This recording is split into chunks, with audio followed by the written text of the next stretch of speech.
Life gets a lot easier once you start using Shipt same-day delivery. With Shipt, connect with reliable shoppers who go to your fave national and local stores for you. They hand-select everything on your list, so you get peace of mind and time back for anything.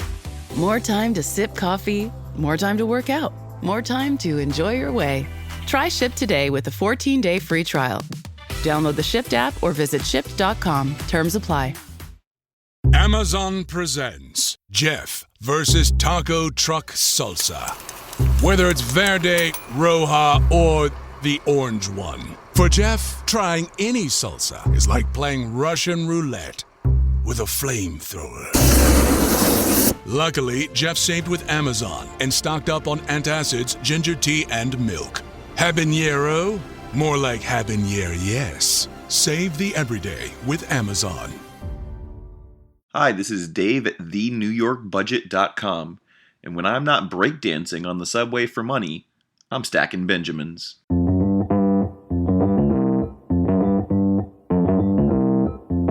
Live from Joe's mom's basement, it's the Stacking Benjamin Show.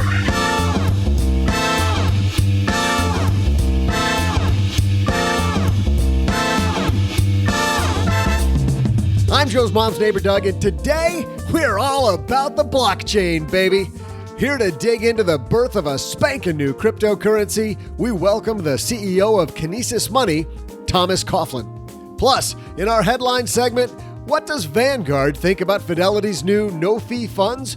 We'll share. And in our second headline, believe it or not, some kind of good news out of Wells Fargo. Of course, we'll still have time for my trivia and throw out the Haven Lifeline to John, who wants to know what he should focus on if he's having trouble coming up with concrete goals. Hey, speaking of concrete, two guys who Joe's mom calls a couple of blockheads, Joe and G.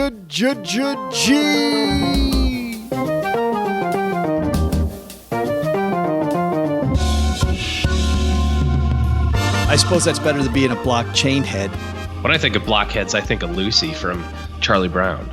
You're a blockhead, Charlie Brown. I think of, aren't those such an insult circa 1970? Aren't those candies my kids ate, blockheads? No, those are airheads. Airheads. Yes, and I might be an airhead for not getting that right. And I'm an airhead because I didn't even introduce us. Hey, I'm Joe Salcia, Average Joe Money on Twitter, and across from me, not the fake OG on Twitter, the real, the one, the only, the other guy, or as we call him, lovingly, OG. The original gangster is what you mean to say. That is what I meant to say. Yeah, and do lovingly and original gangsta go together? Gangsta. Absolutely. Right. You know, gangstas have a full head of hair, OG. We got to thank Nutrafol for supporting Stacky Benjamins. Nutrafol is a vitamin made from botanical ingredients that helps improve hair health from within. I've been taking mine for a while now. Get your first month supply with a subscription plan for $10 by visiting Nutrafol.com and using promo code SB during checkout. Thanks to them for being our new sponsor. And by the way, I said to Cheryl, you know, they tell you it's like 3 to 6 months until your hair looks better. And I said to Cheryl, I'm like, I think my hair's getting stronger. She said, you're an idiot. They say 3 to 6 months on the box for a reason. Yeah. Not 3 to 6 days. Right.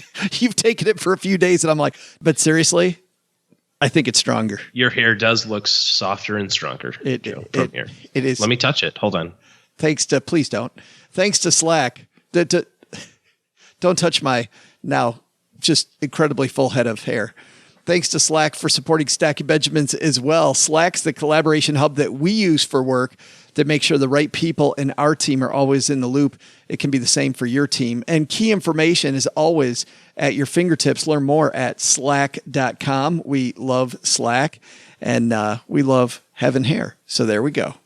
All right. We also love the fact that we got a brand new week of shows for you this week. Tom Coughlin is going to tell us about how they're making a new cryptocurrency. And it's funny talking to Tom. Dude's a little passionate about what he does. All these people in blockchain, OG, pretty passionate when you talk to them.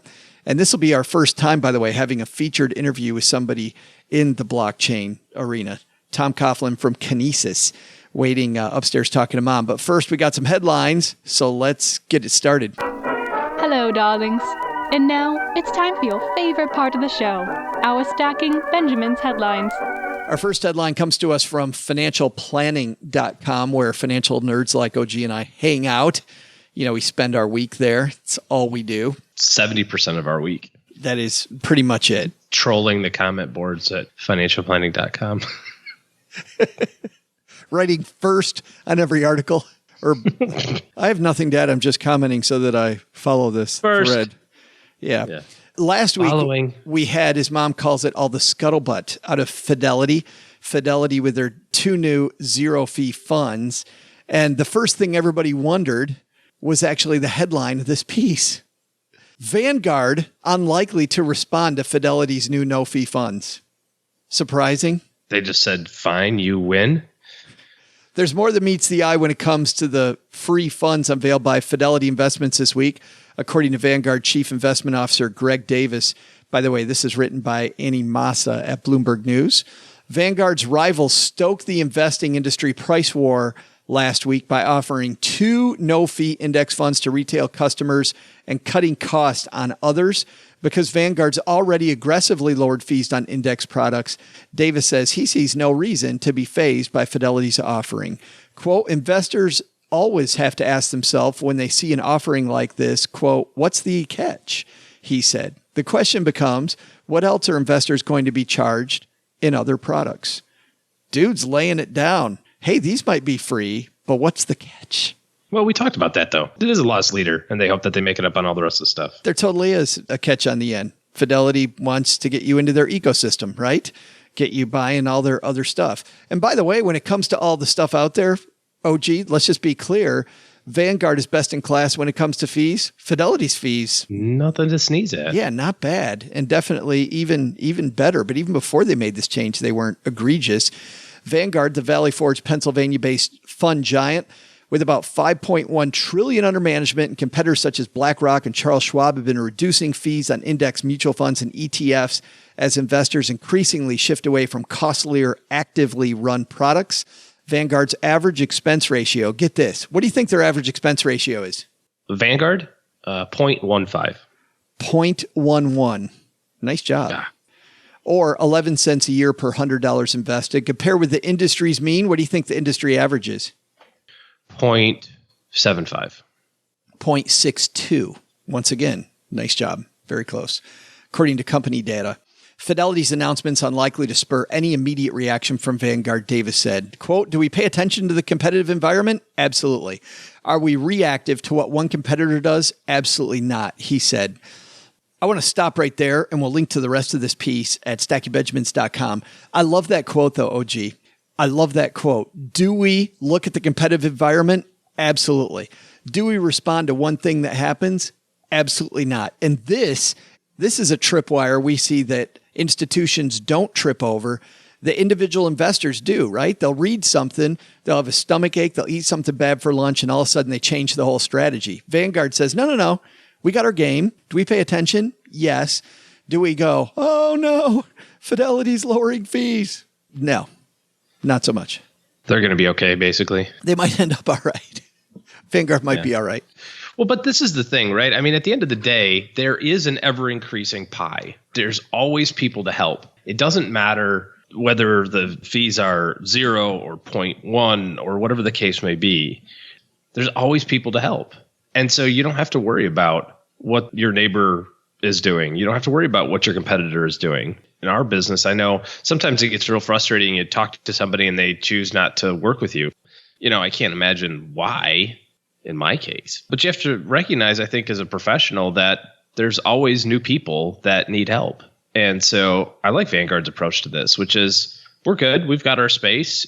We can still help people this way. And Fidelity says, here's how we're going to help people. We're going to have this product that people are going to come in, and then they're going to come into our, like you said, our ecosphere, and then we can help them with other things there. As we said last Monday, it's just better for all investors. Neither one of these companies are industry laggards. I love watching these two heavyweights, though, throw punches at each other. It's good for everybody. Our second headline comes to us from NAPA-Net. That's the National Association of Plan Advisors, napa-net.org. This is written by Nevin Adams. Wells Fargo wins. We talked all last week about Wells Fargo losing. Wells Fargo wins again in a proprietary target date fund self-dealing lawsuit. A lawsuit that's changed. Boy, that is a mouthful. I know. Proprietary target date fund self-dealing. A lawsuit that is charged plan fiduciaries with engaging in a, quote, practice of self-dealing and imprudent investing of plan assets by funneling billions of dollars into a series of proprietary target date funds has come up short again. The suit's been brought by John Miners, a participant in Wells Fargo's 401k retirement plan, who charged that of the 26 to 27 investment options in the plan, a dozen were Wells Fargo Dow Jones target date funds managed by Wells Fargo, a Wells Fargo subsidiary. The original suit, filed in November 2016, alleged not only that Wells Fargo target date funds cost on average more than 2.5 times what comparable target date funds cost, but also that they substantially and consistently underperformed comparable funds. Moreover, he alleged that the plan fiduciaries designed and maintained a system to maximize the amount of plan assets invested into those funds by defaulting certain participant contributions into those same Wells Fargo target date funds and encouraging participants to purchase the funds through a, quote, easy and, quote, quick enrollment feature. Hey, you want to enroll in your 401k quickly here at Wells Fargo? We're going to slap you into this Wells Fargo fund that's an underperformer, and we're going to crank up the fees. Bada boom, bada bing. That's how we make a buck. You're going to love it. Now, obviously, Wells Fargo ended up winning this lawsuit. They say that Miners failed to make his case when, in considering Wells Fargo's motion to dismiss, Judge David Dottie of the U.S. District Court for the District of Considered how much contributions to her re-election campaign Wells Fargo provided. Yeah. No, I'm kidding. District of Minnesota. He noted he was inclined to agree with Wells Fargo that the allegations that Wells Fargo breached its fiduciary duty by continuing to invest in its own TDFs when better performing funds were available, lower costs were, quote, insufficient to plausibly allege a breach of fiduciary duty. He dismissed claims that the Wells Fargo target date funds underperformed, finding that the Fidelity and Vanguard funds offered as benchmarks amounted to comparing apples and oranges. Huh? How so? So they brought the much lower cost Fidelity and Vanguard funds as benchmarks. That's not even close to the same thing. This thing charges way more. That's not a good comparison. There's no way. Of course, that's gonna have a little bit better performance when it's all index based and it's the only expense is the expense ratio. Those are funds that are usually best in class. What are you talking about? Why do you want to use those as a comparison? You should find some crappy ones to compare. Doty noted that the Wells Fargo funds have a higher allocation of bonds than the Vanguard funds, and that it does not necessarily follow that the Wells Fargo funds were substandard compared to the Vanguard funds, nor does it follow that Wells Fargo's decision-making process was flawed. Is it more expensive to buy bonds than it is to buy stocks? I don't think so. So higher, maybe at the institutional level. Higher allocation of bonds. Interesting. This said, let's get away from the lawsuit because we don't know anything about how this lawsuit went down, exactly all the details of the lawsuit. So let's get away from that. But let's just make this statement. If you're trying to use a target date fund, target date funds are a fine place to start, but they are horrible. By and large, target date funds have higher fees than most other funds out there. The asset allocation, the way the funds are diversified, they're diversified according to some rule of thumb, not based on your goals. If you're going to go that way at all, a service like Bloom is usually far less expensive. And also, by the way, managed according to your particular goals using your exact 401k funds. But you can also diversify it yourself, and it ain't that hard. I have nothing to add, Your Honor. You are right. I love it when you say that. That happens like once every 6 months. Say that again. Once is enough. All right. I'll take what I can get. Hey, so I think our lessons here, number one, target date funds, maybe a decent place to start, but you can do way better. And then second, some big news happened. You're thinking about reacting to it. Maybe use Vanguard as an example. Do what you do. Do it well.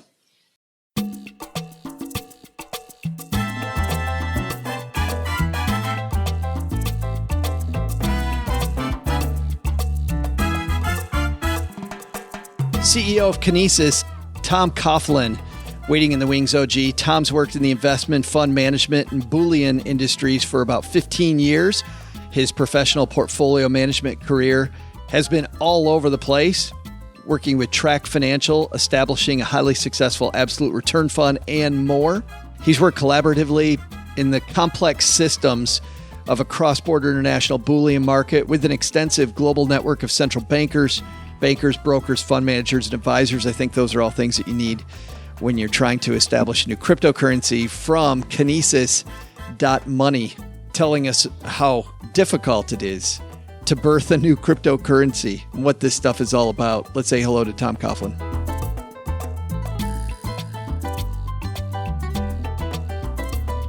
And walking down the steps, Tom Coughlin. How are you, man? I'm good, thanks, Joe. How are you? Well, good. I'm so glad you could include us on your tour teaching people about Kinesis. And before we get to you, I want to ask about crypto in general, because we don't talk a lot. Well, we do. We talk about the headlines and things happening in crypto all the time. But what made you first interested in cryptocurrencies in general? I wouldn't say I have a great affinity to cryptocurrencies, but it's actually the technology behind it which got me interested in it. So it's the blockchain technology, ultimately connecting one party with another party wherever they are in the world in a trustless and anonymous and liberated environment. So that's what got me interested in it. And ultimately, I mean, the background I come from is finance and also precious metals. So through another business, call it, you might want to call it the mother business, where Kinesis was born from, where it's a precious metals exchange, a global precious metals exchange. We operate in the institutional environment, connecting institutional traders and brokers, connecting them together all over the world. We have over 100 institutional traders, and they're some of the largest entities in the world in the precious metals industry. And from there, Kinesis was really born because ABX is a centralized market, meaning it's the buyer to every seller and seller to every buyer. Basically, the blockchain it offered a new model, a model that was highly efficient and could ultimately connect different parties all around the world. And I'm a little bit of a monetary historian. I wrote a big thesis back in 2010 on, basically the state of the economy and also how our monetary system looks. And I identified a lot of problems in the banking system and also in the fiat currency Can we talk about those, Tom? Can we dig into some of those problems? Because we talk about problems in banking all the time here. What are some of the problems that you saw in that thesis? Okay, yeah, sure. So ultimately, the world is laden with debt. And because of that, governments are financing their debt through money printing, quantitative easing, as it's called. This is ultimately diluting or debasing the value of money all around the world in different economies and monetary systems all around the world. Now, I mean, money is created by privately owned central banks, which ultimately give the money to commercial banks or the government. And that's how it gets out into the system. It's very directional. It goes to the banks and then out into the populace and then goes back to the banks. And you take away all the debt in the world, then you have no money, ultimately. And so it's just really not a good deal for the average person. I mean, the way that the banking system works, it's called the fractional banking system. The way that it works is we go and give our money, we deposit it with a bank, and they own our money. It sits on their balance sheet and they can do whatever they like with it. And so in our environment at the moment, we're getting negligible return for actually giving our money to the banks, and they can do whatever they want with it. In Switzerland, for example, it's a negative 0.75% interest rate. So you give your money to the bank, you pay the bank for giving your money to the bank, and then they can do whatever they like with it anyway. So, I mean, what the blockchain has enabled us to do is actually take control of our own money. I'm a big proponent of sound money, which in my view, I mean, the universal sound money, which is actually created by the universe, is gold, independently valued by ancient civilizations all around the world as money for thousands of years, and it's held its value over time. It's the most effective store of value that the world has ever seen as well. This is a very key ingredient to what makes money successful and sustainable. And the other big thing which makes money successful and sustainable, is for it to be an efficient medium of exchange. So you can efficiently exchange it from one party to the next. Now, in a centralized system, or when there's like powerful controlling entities above that can manage or monitor your money, then we lose our liberties. But through a decentralized blockchain system where we can protect even our identity and transact with people anonymously, but also in a what's dubbed a trustless network. So I know that I will definitely receive and be paid for whatever I send or sell or, transfer in the system. I don't need to trust that other person. I don't even need to know who they are through a blockchain decentralized system. So they're the two main ingredients of what makes money successful and sustainable. One, it needs to be a store of value. Two, it needs to be an efficient medium of exchange. And that's really what the blockchain has brought.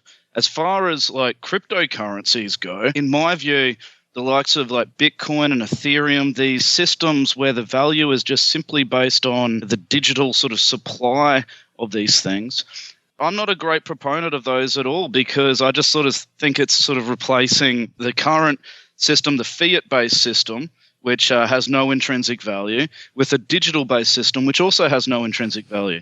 Whereas if we take the best of all worlds, then you take sound money and honest money, which is gold, and it's the greatest store of value. It has enormous intrinsic value. We all value it across the world. It's universal. So you're talking no, it's all right, Tom. You're talking about bringing the gold standard really in a modern way, like different governments have done and then different governments have dumped over time. That's correct. What the blockchain has done, it's allowed us to re-monetize gold. Obviously, it's not convenient to walk down the street with a gold coin or a little, piece of gold or something like that and try to exchange it. It's pretty easy to get robbed, or, it's just not a convenient thing to do. Whereas with the blockchain, we can monetize it in digital form. We have all the devices, we can put it on the devices that make things efficient, like the mobile phone or, PC or anything like that, or a debit card, which we're offering as well. So all the modern new age technology and innovation is allowed to be implemented and applied to what we're doing. In addition to that, there's a principle out there called Gresham's Law. And Gresham's Law means in an environment where there's two competing monetary systems or competing forms of money. So in the US, we've got US dollar. And let's say, a competing form's gold. Now, if someone makes the decision to invest in gold, or they're making a decision to exchange their US dollars for gold, that means they value gold higher than what they do US dollars. So why would they then want to use it as a payment currency? So what you find is when one currency is valued higher than another currency, then it's hoarded. People want to hang on to it and they don't want to spend it. So we've looked to incentivize and reward spending our currency. And in doing that, we've brought this third dimension, which goes beyond any other form of money or monetary system out there, which is a yield system. Basically, we reward people for spending the money. People get a yield, a return, a financial return in perpetuity, forever, by actually spending the money. Basically, our system calculates, it records every single unit of value, Kinesis coin or subdivision of a Kinesis coin that's ever used in the system, and people actually get a non-debt-based yield. What it is a sharing of the transaction fees of the entire system. So the more you spend, the more money you actually receive from the system. That's only one form of yield. You also get a yield just by holding it as well, just like a bank deposit. But our yields are going to be higher than bank deposits based on all of our estimates. It's all got to do with it's called money velocity, the transactions that go through the system. Yeah, it's interesting because hearing you talk about it, Tom, I'm wondering where the money comes from to pay me to go shop so that I can make more money. By the way, this sounds like something that I have friends who aren't very frugal would like. Hey, I shop more and I make more money. It doesn't work that way, but you're saying transaction using the currency helps sustain the currency, I think is what you're saying. Yeah, it takes a little while to get your mind around it because this technology has enabled something that has never been enabled before. And so it effectively operates a little bit like say, a airline's reward system, but you keep on receiving benefits. So say, for example, in 1 year I spend $50,000 of Kinesis coins in our system, then that $50,000 will sit in the system and keep on receiving a share of the transaction fees of the system forever. And the transaction fees are 0.45% charged to the sender or the seller or the spender when they transact in our system. That's all calculated, and then they get a proportional share with up against all others like spenders or senders or sellers in our system of the transaction fees. So every time there's a transaction, a portion of the transaction fee goes back to, we call them minters, people who actually create their own currency and then send, spend, or sell it. Once you do that, then basically that money goes out there and you keep on receiving a yield. Paid monthly, it comes back to you. So it's an interesting system. What it does is promote spending. So you can have a very stable and effective store of value, money, in this case gold. It doesn't need to be inflated or devalued the way that current sort of policymakers do it. And, there's not the fear that prices are going to go up. So, like house prices, for example, might stay stable. But I'm still incentivized to actually spend, and economic activity is still incentivized and promoted within the system. We've seen over the past couple months, many cryptocurrencies just completely wipe out, go under. It seems like, back to your point, what you're trying to solve partly is a problem that they had, which is the unit has no value. With a system that's backed by gold, I think it'd be much more difficult to have Kinesis coins go to zero. Yeah, no, it's not possible. I mean, it's tied directly to gold. It actually is. Our currency is not a cryptocurrency. We're using cryptocurrency technology and blockchain technology, but what our currency actually is divisible units that go down to, very small units of value of gold and of silver. We've got both gold and silver. And then we incentivize everyone to participate. At the end of the day, we're actually a closed-loop monetary system with various different components. Anyone who actually uses money can benefit from it. So we have at the very top, we have this primary market where people basically go and buy these coins and mint them and bring them into life. And then it's emitted down into the blockchain immediately. And it goes into their wallet. And this wallet is just like a bank account. You can use it in the blockchain. It actually also connects up to we have a mobile bank that we've done a partnership with where you can just, operate it like a bank account. You get a debit card. You can use that debit card at the shops and debits your Kinesis holdings. Or you can convert it to US dollars, euros, or whatever other currency. You can actually hold it in any currency all around the world pretty much. And it just operates like a bank account. And a business can use it as well and pay their employees with it. Then we've got an exchange and also a commercial center where there's merchants and you can interact directly with the merchants. Let me ask you some questions about some of the things that you just said, because I'd like some clarification. The first one is, sure. You talked about the wallet. We've done some stories before about people. I'm thinking about Mount Gax, I believe it was called, where all of a sudden money's just missing from these wallets. Yep. Money's disappeared. How does an investor or a saver, how do they make sure that their money is in a safe place and that doesn't happen to them? Yeah, sure. So, the way that the Mt. Gox exchange worked, which is the way that most cryptocurrency exchanges work, is they're actually off. They're called off-chain exchanges. So to actually participate in that exchange, you've got to send them your cryptocurrency, and it just sits in their own house account, so in their treasury account. They own it. It's just operating like a bank, really. Whereas the exchange that we're creating and the system that we have at the wallet. But you're saying, Tom, not to cut you off, but so what you're saying is essentially in that case, the bank got robbed.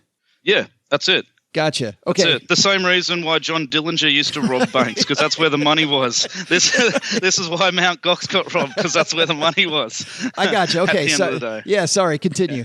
So the system that we have, everyone holds their own wallet in a very safe and secure, security protected wallet that they have their own logins and that sort of thing, and they own their currency.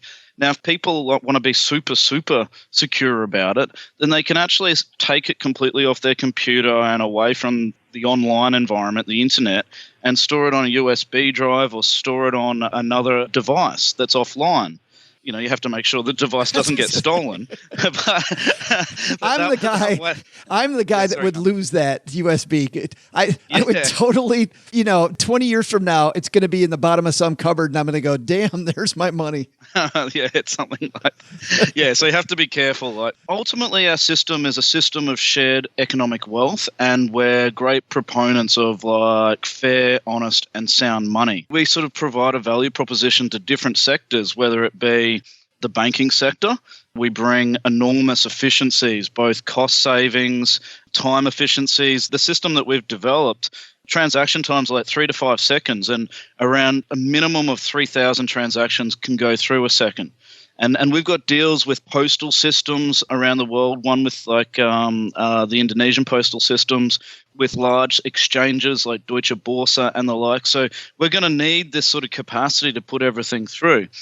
We also, really appeal. We're actually creating like a new investment asset class to compete with the conventional asset classes that provide a passive yield, like bank deposits, bonds, dividend-yielding stocks on the stock market, or rental property investments. Now, if you think about it, all those asset classes that I just named, they either are debt or they're completely laden with debt. Whereas our system, we have just gold. There's no debt attached to gold, and then the yield comes from true economic activity. It's a very complex architecture and infrastructure that we've set up. Tens of millions of dollars have gone into this already. ABX, a lot of the technology came out of ABX, which was founded in 2011. So we're not just a startup company. We've been around for a long time. Kinesis is Greek for movement. What I really like about the name is it's a biological definition, which is unidirectional movement from stimulus. So as opposed to, say, the fractional banking system using fiat money, US dollars, where the money comes very directionally sort of out through the banks to the people and then back to the banks ultimately in a full debt-based system, we hand over power of the money supply within our system to the people. People own their money, and it moves around in an unidirectional manner according to people's own individual performance, but also the performance of the entire system. It hands the power back to the people, and it's a people-centric monetary system. It looks like, give or take, there's about 24 days until the Kinesis Velocity token pre-sale ends. Tell me what the idea is of a pre-sale, and then is that when Kinesis actually launches? Yes, certainly. So the Kinesis Velocity token, now this is a different offer to what we've actually been talking about before. So the Kinesis Velocity token, it allows people to buy into the success of the system from the early stage, and what they're doing is buying into a cumulative 20% share of all transaction fees and top-line revenue of the entire system. So we really have two offers. The offer open at the moment is the Kinesis Velocity token. It's an investment. This isn't money. This is an investment.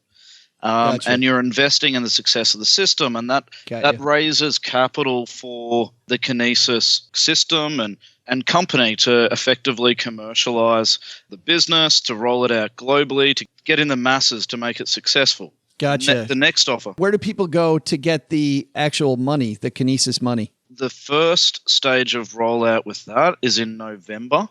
We go into pre-sale there, where people can start investing in the precious metal-based money. From there, it's a full system rollout on March next year. Seems like a long way away, but time goes quickly. There's big benefits for early adopters. So if you get involved in November and you mint these coins, then you'll get a higher proportion of the transaction fees when it comes time to roll everything out next March. Gotcha. The site is kinesis.money. I want to have you back on in November, Tom, if you're up for it, to see how things are rolling out, because the birth of a brand new system is so interesting to us. And congratulations on all the work you've done so far. Kinesis.money is the site. If you're driving in your car or you're walking the dog, we've got you covered. Head to stackingbenjamins.com. Our show notes page will have a link for everyone. Tom, thanks for hanging out and taking a little time in your busy schedule. You're a hard guy to get a hold of, by the way. We've been trying to do this for a long time. We have been. I apologize for being so elusive. No, thank you very much for having me on the show. It's good to be spending some time with you in this den of yours, but thanks a lot, Joe. Hey there, trivia fans. I'm Joe's mom's neighbor, Duggan. After listening to Tom, I think it's in all our best interest to create some blockchain, don't you? I've already got the Legos, and in a second, I'm going to start chaining these babies together. Not sure how that's a moneymaker, but nobody ever said old Doug isn't willing to try new things. But first, let's hand over your blockchain-themed trivia, shall we? Here's your question.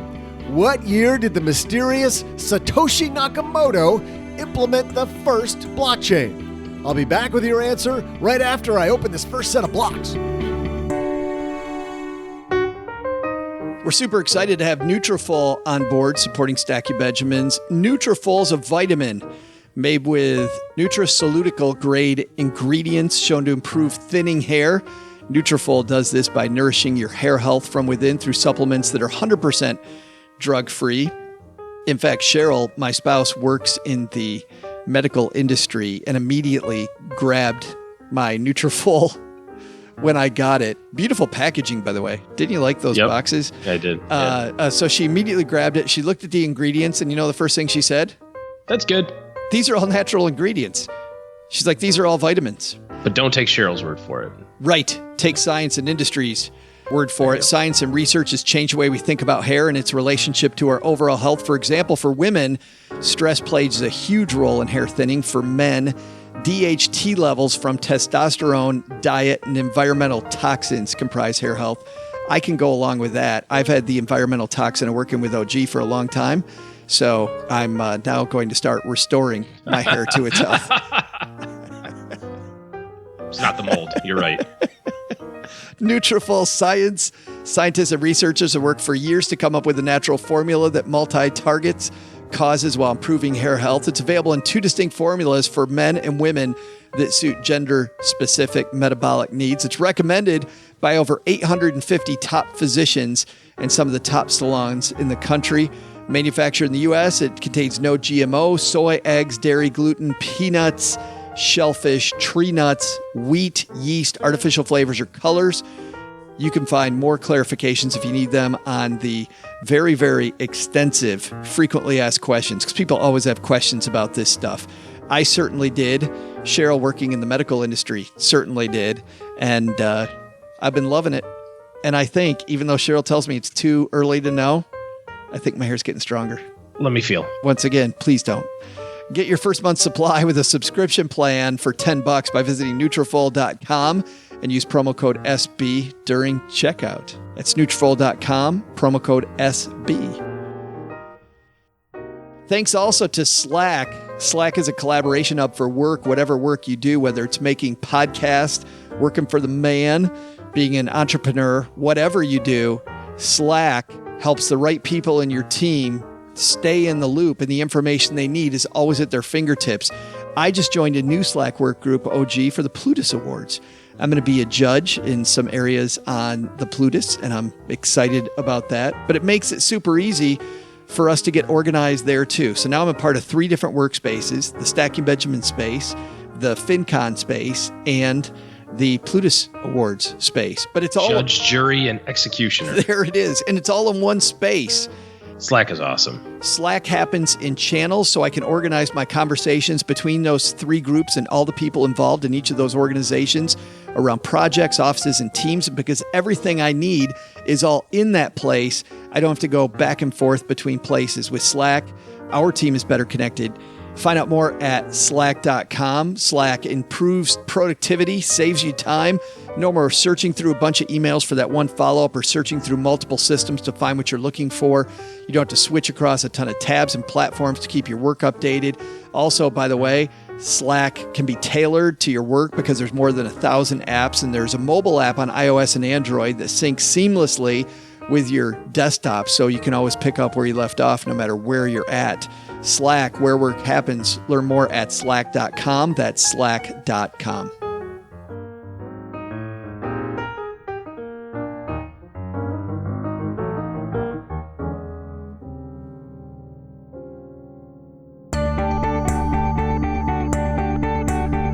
Howdy, trivia fans. I'm Joe's mom's neighbor, Doug, and today's guest, Tom, must be a whiz-bang at cryptocurrencies because I'll tell ya, I can't for the life of me figure out how to keep all these Lego blockchains together.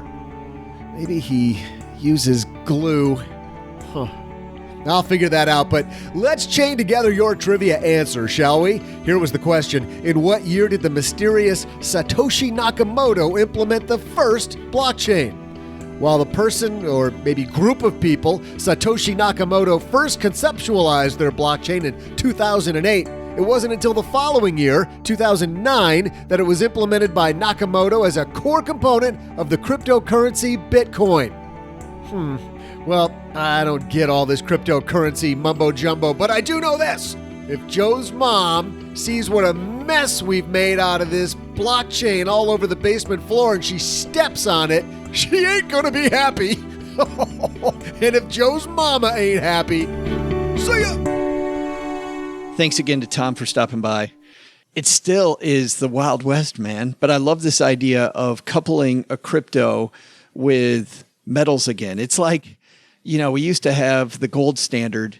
And now what's old is new again? Yeah, the gold standard for cryptocurrency now coming out. How about that? Who knows? Good luck to them, though. I know. I wonder if Len will take that. It's a gold crypto. Yeah, it totally seems to fit his wheelhouse, doesn't it? Although he kind of likes it underneath his bed. He likes to touch it. Yeah. Yes. Hey, let's throw out the Haven Lifeline, OG, and tackle some of life's most important questions. Our friends over at Haven Life Insurance Agency, they put what you value first. Crypto. Ba-doom. It's actually your loved ones and your time, by the way, but probably a little better. It's why they created a modern way to buy quality term life insurance. Head to StackyBenjamins.com/Haven Life now to get a free quote. Actually, not better. I'd say less volatile. Depends on the day with your family, though. I've had days when my family's a little volatile. It happens when you have little chitlins running around here. Some coping going on sometimes. I can't do long division. Is that you? Is that what you're saying? Yes, it totally is. Asking you for help. My kids are like, Dad, it's cool. Let me show you. It's not that hard, Dad. It's just really, you just do small numbers. How can they change math from The Incredibles? Yeah. StackyBenjamins.com/Haven Life now to get a free quote. Prices are affordable. Applications super easy to complete online. And they offer an instant coverage decision in most cases. No waiting several weeks for the decision. I like that. Hey, let's throw out the Haven Lifeline to our good friend, John. We've known John for a while. Say hello, John. Hi, John. I was calling because I need a little bit of help. I've never had a problem, I would imagine, like most of your listeners, investing money in the markets or trying to save money. My bigger problem is for long-term goals and planning. When you've had clients who've come to you and aren't sure what their long-term future needs are going to look like, how did you help them walk through what kind of things they should be considered? Always appreciate the information that you guys have. Thanks very much. John, I like how John's listened to the show enough that he knows I'm going to say hello, John. So he starts off with, hi, John. Nice job. Let's help John out because sometimes you're right, OG. Clients have a hard time crystallizing the goals. And I found it amazing when I was a financial planner, how often they weren't ready for that question. You know, when you start off a meeting with what do you want to achieve and they get that glazed look in their eye, where do you go from there? I think the easiest thing to do is to start with where you are today. Whatever you have going on in your life, let's just assume that it's going to happen again tomorrow and the day after that and the day after that. I don't know anybody who thinks about retirement and says, you know what I want to do? I want to do everything I was doing the day before I quit my job, but only 70% of that. And that's the problem that I have with the online calculators that say, oh, you need 80% of your income. You need 70% of your income. You need 90%. Why would you want to quit your job if you're going to have 80% of the stuff that you were doing yesterday? I'll go out to eat 80% less. I'll play 80% less golf and 80% less travel. Bullcrap. I don't think that's where that number comes from, though. Oh, I know, but you tell me what goes away and what you don't replace it with. So you go, well, I'm not going to have to work anymore, so you're not commuting. I get that. No more uniform for the job. Sure. But now you're going to replace that with something else. Probably. So a good place to start with how do I create goals for myself, especially if they're financial, like how do I think about what I need in 30 years from now, would be to say, take what you're spending right now and just add inflation to it. And see if you can do it based on that. In reality, that's going to be pretty close. I like that idea because I also like this discussion. Well, I didn't like it at the time, but the discussion I had with my dad. I was a fairly new financial planner. I was telling my dad that he needed a financial plan, right? And my son thinks it's like the new car salesman thinking everybody needs a car. So he's like, yeah, I don't think that's the case. I don't think I need that stuff. No, that's fine. Worked for GM my whole life. Everything's going great. When I finally convinced him to talk about it, he didn't want to talk about his financials with his kid. That's number one.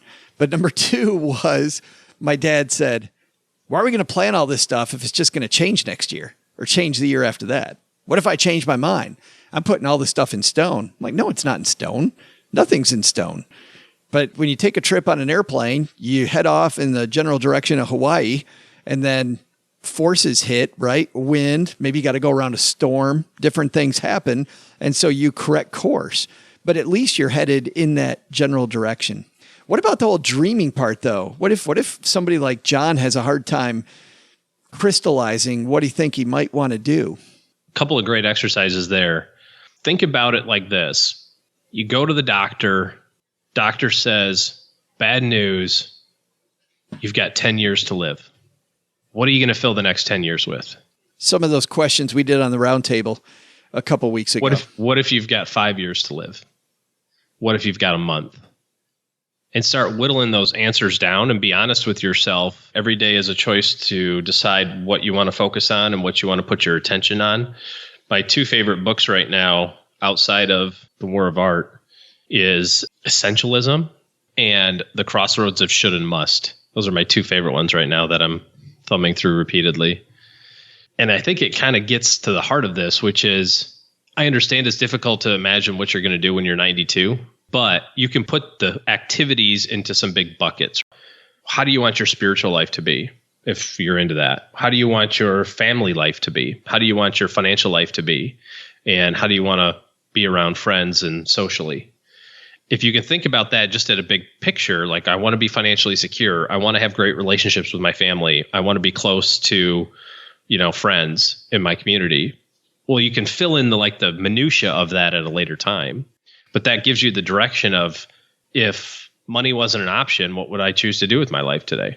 Because eventually you'll get to that spot. Hopefully. One mistake I find financial planners make is if a client is struggling with their goals, and I have to admit I did this early in my career, I'd start kind of filling in what other people think. Well, what if you wanted to, maybe you want to do that? I think, it's our job to sit back and do more of what you're talking about. Shut up and ask questions. That's it. Yeah. You have to get to it. I mean, what if you hit the scratch off tomorrow and you never have to work another day? I mean, that's really what financial independence is, right? It's just a long lottery game with a little better odds. Thanks for the question, John.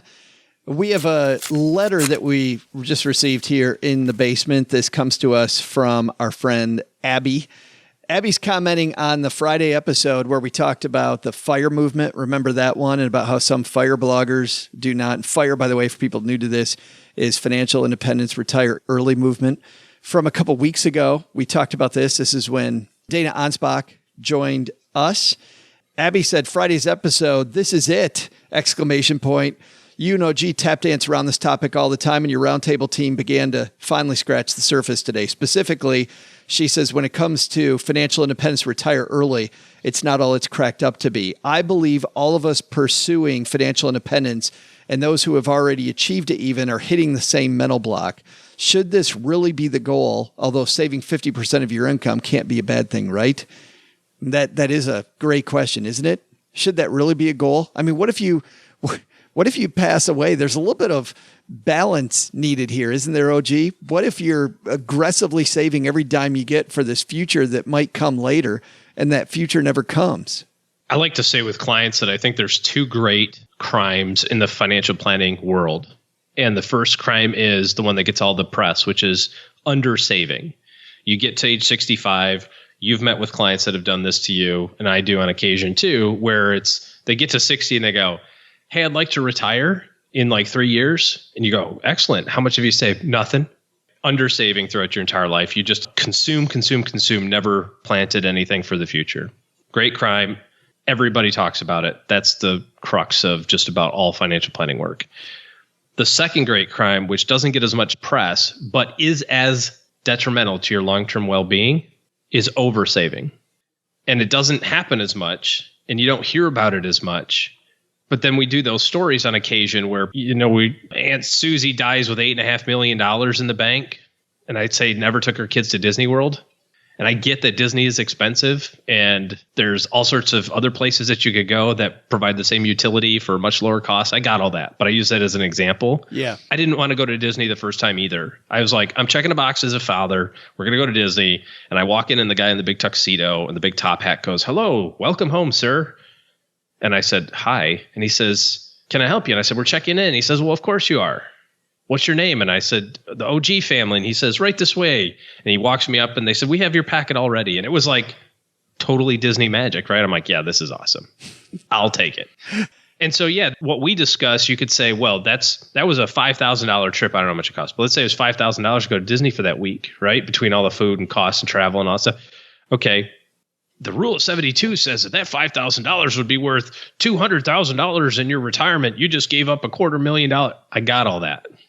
But I also have a memory that my kids will never forget, and neither will I. And if I get hit by a bus tomorrow, I still lived life, right? And it doesn't have to be Disney. I mean, I go back to the Vicki Robin interview where she talks about this ratio. How many units of joy are you getting per dollar?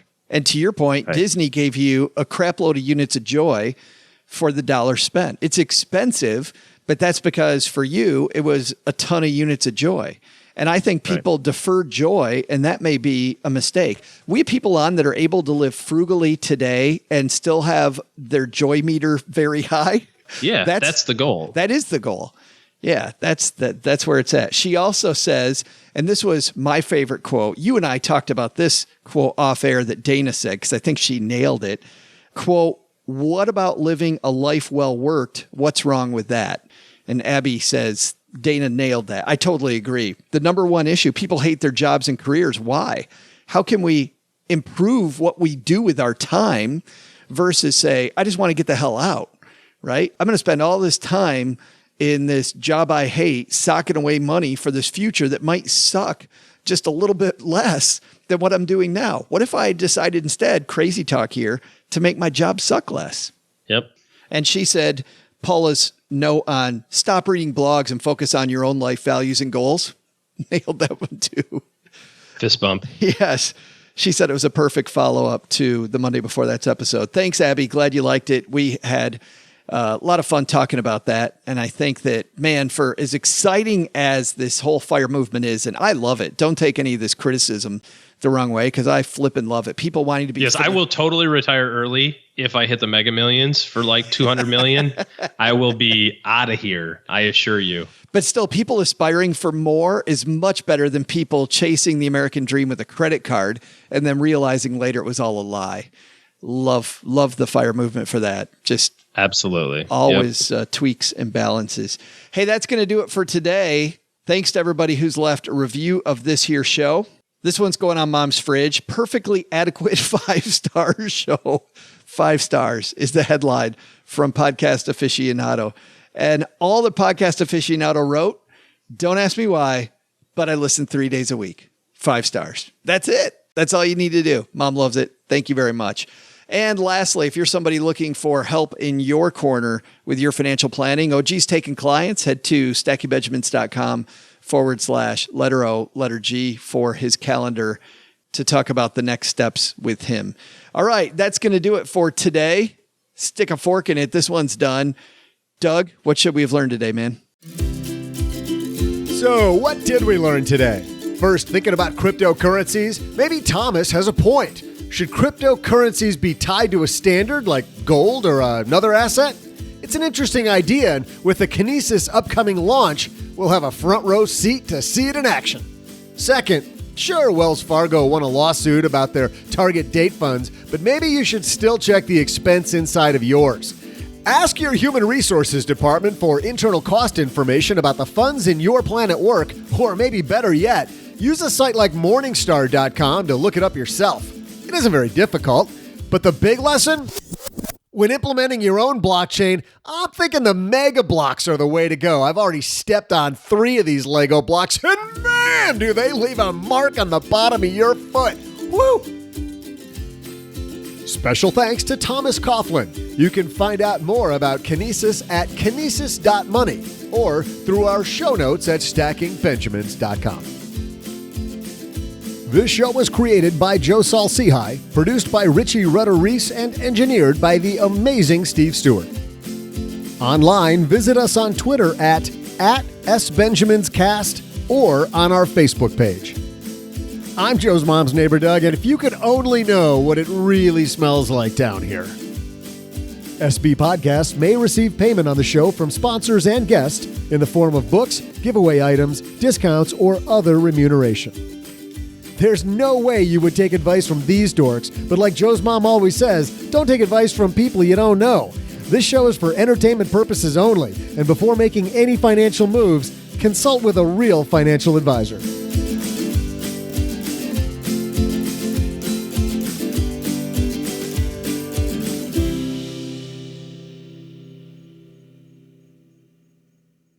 What are you still doing here? The show is over. Go home.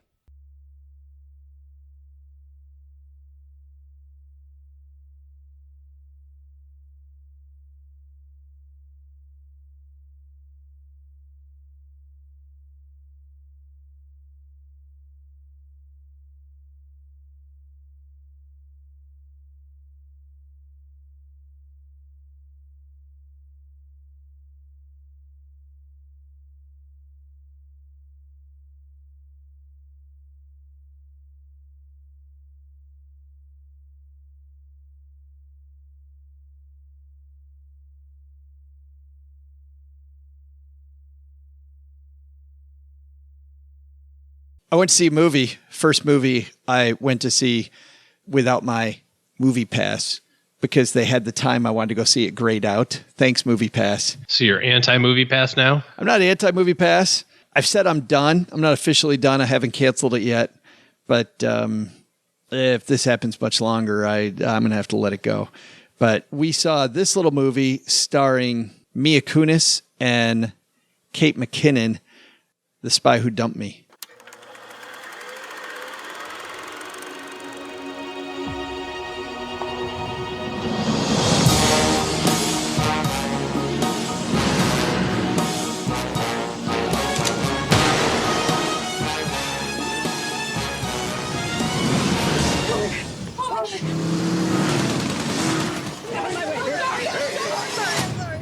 Do you know how to drive a stick?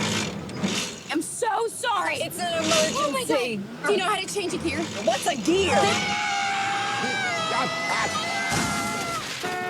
Okay. Get out. It wasn't so bad. We just want to talk about your boyfriend. But he dumped me. Drew was CIA. I'm sorry, what? Some bad people are after me. Now they're after you. Why is this happening? I don't know. Could you dated a spy? I-5 up here. It's a flash drive. You have to swallow it before they come back. There is no turning back for us. We're semi-professionals at this point. Professional. We are professionals. They pretty much aren't professionals ever during the movie.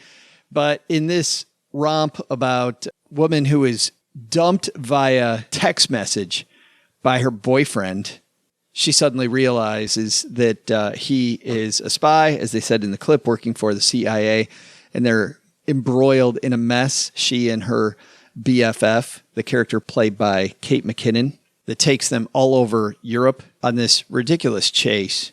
Let's just cut to the chase. I thought this movie was, when a movie gets a... Let's cut to the chase. I thought this movie... But let's not. Hold on, let me tell you another story. Hold on. Let me interrupt my cut to the chase with another cut away from the chase. Do you read the Rotten Tomatoes differently based on what type of movie it is? Because I do.